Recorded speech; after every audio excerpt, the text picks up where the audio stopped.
Adventure 2 The Red-Headed League.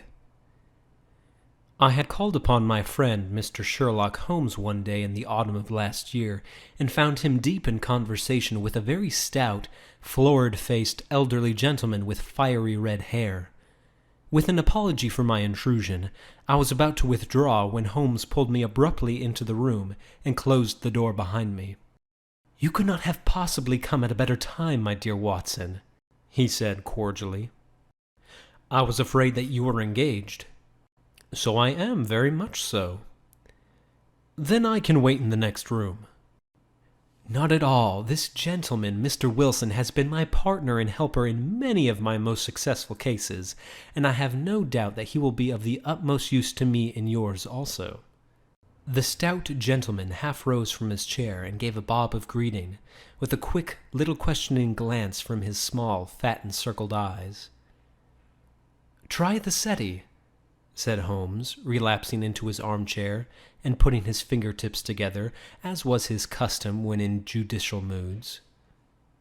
"I know, my dear Watson, that you share my love of all that is bizarre and outside the conventions and humdrum of routine everyday life. You have shown your relish for it by the enthusiasm which has prompted you to chronicle and, if you will excuse my saying so, somewhat to embellish so many of my own little adventures." "Your cases indeed have been of the greatest interest to me," I observed. "You will remember that I remarked the other day, just before we went into the very simple problem presented by Miss Mary Sutherland, that for strange effects and extraordinary combinations we must go to life itself, which is always far more daring than any effort of the imagination." "A proposition which I took the liberty of doubting." "You did, Doctor, but none the less you must come round to my view, for otherwise I shall keep on piling fact upon fact on you until your reason breaks down under them and acknowledges me to be right. Now, Mr. Jabez Wilson here has been good enough to call upon me this morning, and to begin a narrative which promises to be one of the most singular which I have listened to for some time. You have heard me remark that the strangest and most unique things are very often connected not with the larger, but with the smaller crimes, and occasionally, indeed, where there is room for doubt whether any positive crime has been committed. As far as I have heard, it is impossible for me to say whether the present case is an instance of crime or not, but the course of events is certainly among the most singular that I have ever listened to. Perhaps, Mr. Wilson, you would have the great kindness to recommence your narrative. I ask not merely because my friend Dr. Watson has not heard the opening part, but also because the peculiar nature of the story makes me anxious to have every possible detail from your lips. As a rule, when I have heard some slight indication of the course of events, I am able to guide myself by the thousands of similar cases which occur to my memory. In the present instance, I am forced to admit that the facts are, to the best of my belief, unique." The portly client puffed out his chest with an appearance of some little pride and pulled a dirty and wrinkled newspaper from the inside pocket of his greatcoat. As he glanced down the advertisement column, with his head thrust forward and the paper flattened out upon his knee, I took a good look at the man and endeavored, after the fashion of my companion, to read the indications which might be presented by his dress or appearance. I did not gain very much, however, by my inspection. Our visitor bore every mark of being an average commonplace British tradesman, obese, pompous, and slow. He wore rather baggy grey shepherd's check trousers, a not over-clean black frock coat, unbuttoned in the front, and a drab waistcoat with a heavy brassy Albert chain, and a square-pieced bit of metal dangling down as an ornament. A frayed top hat and a faded brown overcoat with a wrinkled velvet collar lay upon a chair beside him. Altogether, look as I would, there was nothing remarkable about the man save his blazing red head, and the expression of extreme chagrin and discontent upon his features. Sherlock Holmes' quick eye took in my occupation, and he shook his head with a smile as he noticed my questioning glances. Beyond the obvious facts that he has some time done manual labor, that he takes snuff, that he is a Freemason, that he has been in China, and that he has done a considerable amount of writing lately, I can deduce nothing else." Mr. Jabez Wilson started up in his chair, with his forefinger upon the paper but his eyes upon my companion. "How in the name of good fortune did you know all that, Mr. Holmes?" he asked. "How did you know, for example, that I did manual labor? It is as true as gospel, for I began as a ship's carpenter." "Your hands, my dear sir. Your right hand is quite a size larger than your left. You have worked with it, and the muscles are more developed." "Well, the snuff, then, and the Freemasonry." "I won't insult your intelligence by telling you how I read that, especially as, rather against the strict rules of your order, you use an arc and compass breastpin." "Ah, of course. I forgot about that. But the writing?" "What else can be indicated by that right cuff so very shiny for 5 inches, and the left one with the smooth patch near the elbow where you rest it upon the desk?" "Well, but China?" "The fish that you have tattooed immediately above your right wrist could only have been done in China. I have made a small study of tattoo marks and have even contributed to the literature of the subject. That trick of staining the fish's scales of a delicate pink is quite peculiar to China. When, in addition, I see a Chinese coin hanging from your watch chain, the matter becomes even more simple." Mr. Jabez Wilson laughed heavily. "Ha, ha, ha, ha! Well, I never," said he. "I thought at first that you had done something clever, but I see that there was nothing in it after all." "I begin to think, Watson," said Holmes, "that I make a mistake in explaining. Omne ignotum pro magnifico, you know, and my poor little reputation, such as it is, will suffer shipwreck if I am so candid. Can you not find the advertisement, Mr. Wilson?" Yes, I've got it now," he answered, with his thick red finger planted halfway down the column. "Here it is. This is what began it all. You just read it for yourself, sir." I took the paper from him and read as follows. "To the Red-Headed League. On account of the bequest of the late Ezekiah Hopkins, of Lebanon, Pennsylvania, USA, there is now another vacancy open which entitles a member of the League to a salary of £4 a week for purely nominal services. All red-headed men who are sound in body and mind and above the age of 21 years are eligible. Apply in person on Monday at 11 o'clock to Duncan Ross at the offices of the League, 7 Pope's Court, Fleet Street." "What on earth does this mean?" I ejaculated after I had twice read over the extraordinary announcement. Holmes chuckled and wriggled in his chair, as was his habit when in high spirits. "It is a little off the beaten track, isn't it?" said he. "And now, Mr. Wilson, off you go at scratch and tell us all about yourself, your household, and the effect which this advertisement has had on your fortunes. You will first make a note, Doctor, of the paper and the date." "It is the Morning Chronicle of April 27th, 1890, just 2 months ago." "Very good. Now, Mr. Wilson?" "Well, it is just as I have been telling you, Mr. Sherlock Holmes," said Jabez Wilson, mopping his forehead. "I have a small pawnbroker's business at Coburg Square near the city. It's not a very large affair, and of late years it has not done more than just give me a living. I used to be able to keep 2 assistants, but now I only keep 1, and I would have a job to pay him, but that he is willing to come for half wages so as to learn the business." "What is the name of this obliging youth?" asked Sherlock Holmes. His name is Vincent Spaulding, and he's not much a youth either. It's hard to say his age. I should not wish a smarter assistant, Mr. Holmes, and I know very well that he could better himself and earn twice what I am able to give him. But, after all, if he is satisfied, why should I put ideas in his head?" "Why, indeed? You seem most fortunate in having an employee who comes under the full market price. It is not a common experience among employers in this age. I don't know that your assistant is not as remarkable as your advertisement." "Oh, he has his faults, too," said Mr. Wilson.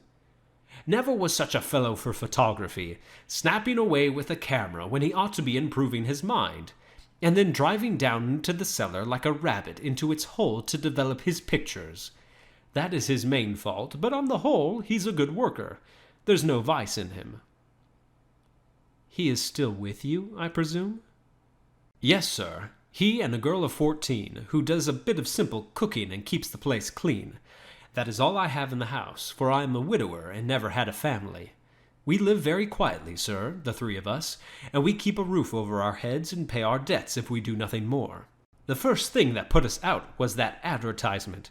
Spaulding, he came down into the office just this day 8 weeks, with this very paper in his hands, and he says, "I wish to the Lord, Mr. Wilson, that I was a red-headed man." Now, why is that, I ask. "Why," says he, "here's another vacancy on the League of the Red-Headed Men. It's worth quite a little fortune to any man who gets it, and I understand that there are more vacancies than there are men, so that the trustees are at their wits' end what to do with the money. If my hair would only change color, here's a nice little crib all ready for me to step into." "Why, what is it, then?" I asked. "You see, Mr. Holmes, I am a very stay-at-home man, and as my business came to me instead of my having to go to it, I was often weeks on end without putting my foot over the doormat.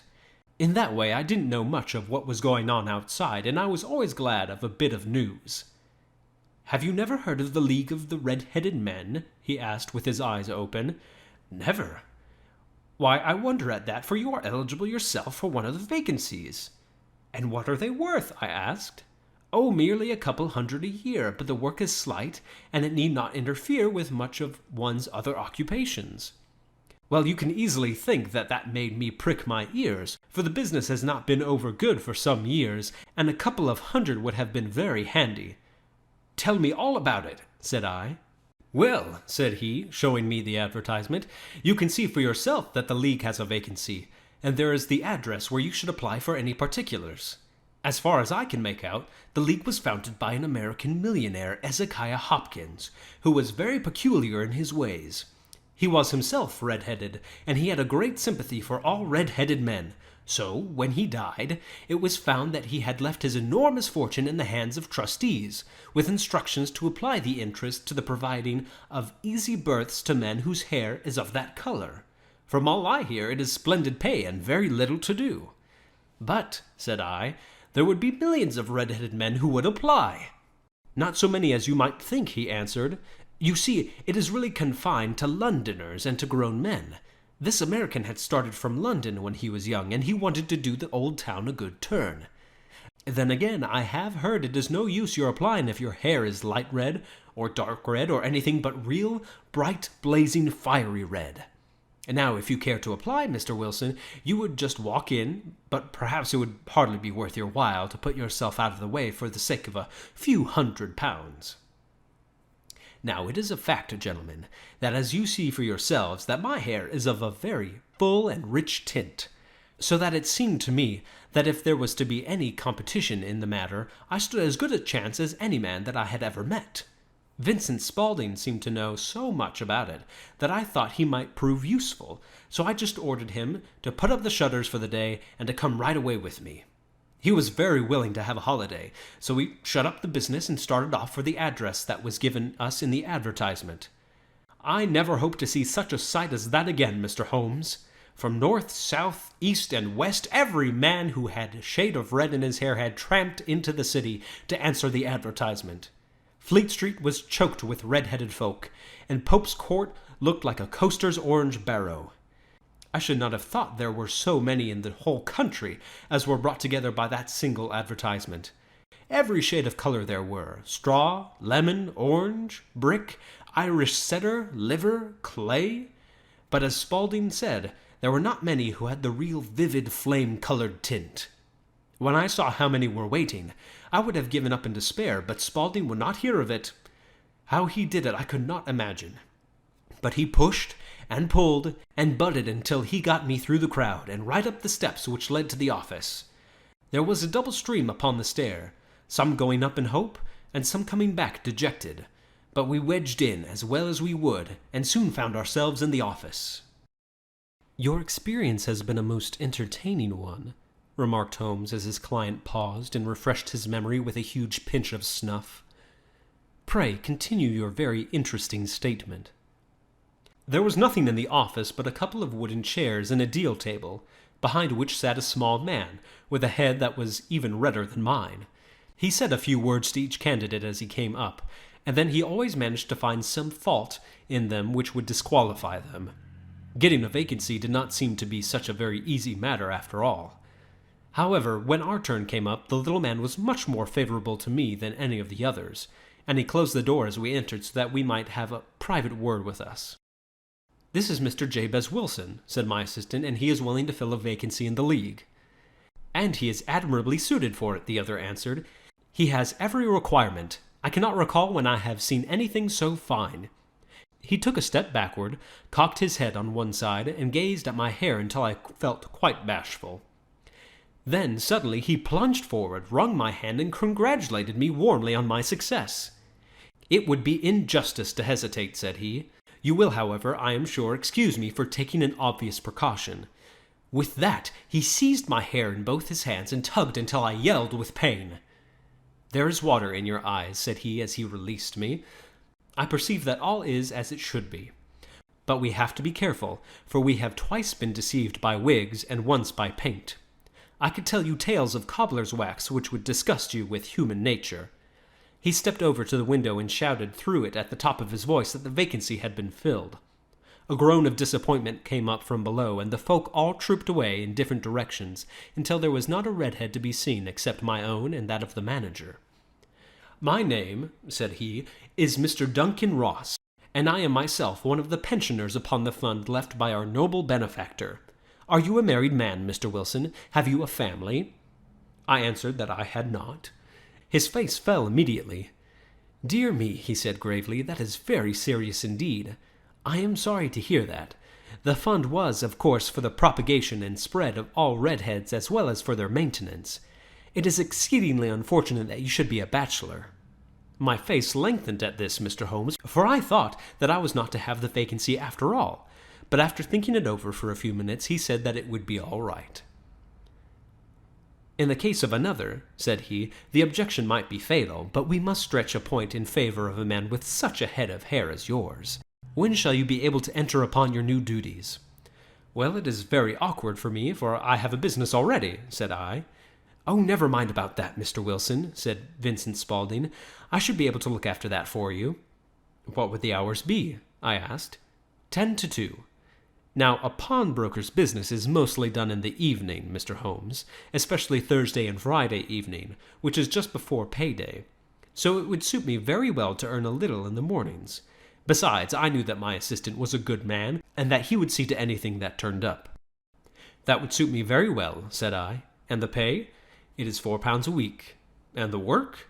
"Is purely nominal." "What do you call purely nominal?" "Well, you have to be in the office, or at least in the building, the whole time. If you leave, you forfeit your pension forever. The will is very clear upon that point.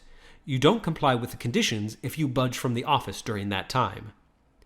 "It's only 4 hours a day, and I should not think of leaving," said I.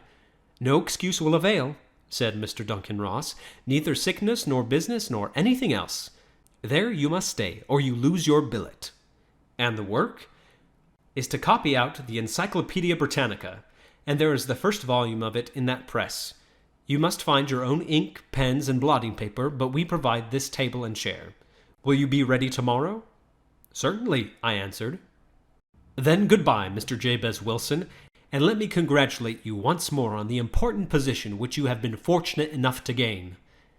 He bowed me out of the room, and I went home with my assistant, hardly knowing what to say or do. I was so pleased at my own good fortune. Well, I thought over the matter all day, and by evening I was in low spirits again, for I had quite persuaded myself that the whole affair must be some great hoax or fraud, though what its object might be I could not imagine. It seemed altogether past belief that anyone could make such a will, or that they would pay such a sum of money for doing anything so simple as copying out the Encyclopedia Britannica. Vincent Spaulding did what he could to cheer me up, but by bedtime I had reasoned myself out of the whole thing. However, in the morning I determined to have a look at it anyhow, so I bought a penny bottle of ink, and with a quill pen and 7 sheets of foolscap paper I started off for Pope's Court. Well, to my surprise and delight, everything was as right as possible. The table was set out, ready for me, and Mr. Duncan Ross was there to see that I got fairly to work. He started me off upon the letter A, and then left me, but he would drop in from time to time to see that all was right with me. At 2 o'clock he bade me good day and complimented me upon the amount that I had written, and locked the door of the office after me. This went on day after day, Mr. Holmes, and on Saturday the manager came in and planked down 4 golden sovereigns for my week's work. It was same the next week, and same the week after. Every morning I was there at 10, and every afternoon I left at 2. By degrees Mr. Duncan Ross took to coming in once for a morning, and then after a time he did not come in at all. Still, of course, I never dared to leave the room for an instant, for I was not sure when he might come, and the billet was such a good one, and suited me so well that I would not risk the loss of it. 8 weeks passed away like this, and I had written about abbots, and archery, and armor, and architecture, and Attica, and hoped with diligence that I might get on to the bees before long. It cost me something in foolscape, and I had pretty nearly filled a shelf with my writings, and then suddenly the whole business came to an end. To an end? Yes, sir, and no later than this morning. I went to my work as usual at 10 o'clock, but the door was shut and locked, with a little square of cardboard hammered on to the middle of the panel with a tack. Here it is, and you can read it for yourself. He held up a piece of white cardboard about the size of a sheet of notepaper. It read in this fashion: The Red-Headed League is dissolved. October 9, 1890.